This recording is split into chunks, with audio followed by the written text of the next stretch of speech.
was a day after the incident in the widow's grave. The brisk morning wind washed over us as we stood in front of the colony's farmland. A male farmer holding a pitchfork approached us. I'm so happy you're here. I think the kobolds are lurking in our crops. My son went in to check, but he hasn't been back yet, he explained. How long ago? Talos asked. Last night. Okay, we'll find him. We entered the crop fields. The tall stalks of corn, wheat, and tomatoes obscured our vision. I tried to scan the area for any vibrations outside of the swaying crops, but felt nothing. How are we going to find out what's going on here? Luna asked. Leave it to me, Loppet said, mounted on this beast called a Therizinosaurus, a reptile so tall its head poked out from the crop stalks, and it bore claws far longer than mine at the end of its fingers. Blade, sniff out the culprits. The feathered beast slowly rotated its head and sniffed the air to find whatever was in the farm. Its head stopped to the north and ran towards the scent. We followed the beast until it stopped at a pile of crop husks and began eating the green stalks. I don't think he found the culprit, Reacher chuckled. No, this can help. Think about it. The farmers don't just leave their husks out. That's a waste. I think kobolds are lurking around here, Lobbit surmised. Second later, a boom erupted from the left, and a pebble struck Lobbit's beast in the neck. It recoiled and roared as whatever fired the stone retreated into the field. Lobbit soothed his beast and had it smell the stone. These bastards just signed their death papers. This rock likely has their scent, Lobbit explained. We nodded as his beast charged through the land. The squeals and stammers of kobolds echoed through the green. Stones and arrows surged through the stalks and pelted us hard. Lobbit spoke an incantation that spread a wave of magic through the area. The crops rose like tentacles, capturing the kobolds, holding them in the air as their bodies were crushed by the strength of the vines. There's about 50 more of them in the fields, Lobbit explained. Did the crops tell you that? Reacher asked. Yes, they did. Come on. We followed Lobbit until we came to an open patch in the farmland, a pile of crops in the middle, a group of kobolds with blood on their hands and mouths.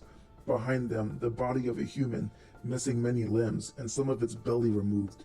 The kobolds turned to us, picked up their bows and slings, and began growling at us. Guess we found his son, said Luna. Monsters, Talos uttered as he gripped his hand tight enough to drip his gold blood on the dirt, and somehow blue streaks arced in the clouds above. Let's dispatch these mongrels, I uttered. Absolutely. Everyone charged into battle. I finished preparing the spell on my gauntlet and cast it. Prismatic sparks erupted into the sky and morphed the clouds into a message. Kobolds confirmed in the farm. 1 man dead. The kobolds looked up and saw the message. Many began to shake, but others weren't deterred. Luna cut through some kobolds with her axe. Stele froze many solid with beams of bluish-white frost. Reacher and Talos unloaded kinetic fire. Lobbit's beast cut into many of the kobolds. What was that supposed to do? Luna asked. Hopefully get reinforcements. Your rotten brain must lower your intelligence, I said as a poison-tipped arrow bounced off my shell. Shut your mouth, bug, she retorted as she cleaved through another kobold. Would you two focus, please? Talos shouted. I am, I said as I gripped the kobold by the neck and with a quick motion snapped it. We continued to fight hard. Despite our strength, the kobolds remained strong, using the crops for cover. Lobbit attempted a spell to get the kobolds to be wrapped up by the crops. But they were smart, and with a series of booms, numerous rocks flew at immense speeds and repeatedly pelted Lobbit in the back of his head. His casting halted as he fell off the back of his beast, crimson leaving his body in streams, as well as the flasks of ale spilling onto the soil. We were worried for him, but Reacher was even more enraged, as he fired rapidly through the crops. Some kobolds dropped, but he was firing more than he was actually killing. Behind us came a barrage of bullets from many directions, unloading into the kobold's side like a wall of death. From the crop fields came the guardsmen of Cliff Edge, clad in armor and holding up their high-powered kinetic rifles.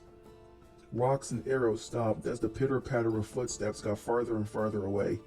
Reacher and Lobbit's beast stared down at his body. My eyes shifted to blue as I saw his gruesome injuries. The light had faded from his eyes and his chest had remained stagnant. I'm sorry about your friend, said one of the guardsmen. You all can leave. We'll hunt for the remaining kobolds and find out how they got here. Reacher remained silent as we all left the farmland.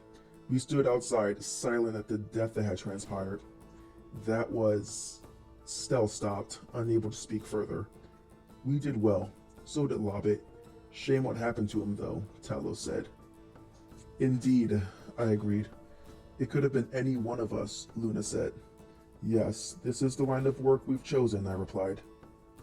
We can fix this, said Reacher, as he approached us with Lobbit wrapped up in a white tarp. How? I asked. Our next job is to get some potions to a cleric in the woods. It's a long shot, but maybe they can perform resurrection. I guess it's a path forward. Do we even know what god they worship? Talos asked. Nope. But if she's even capable of being on the list of jobs, her worship can't be that much of a threat. I guess it can't hurt to try, Stella said. All right, we're heading out tomorrow, Reacher cheered.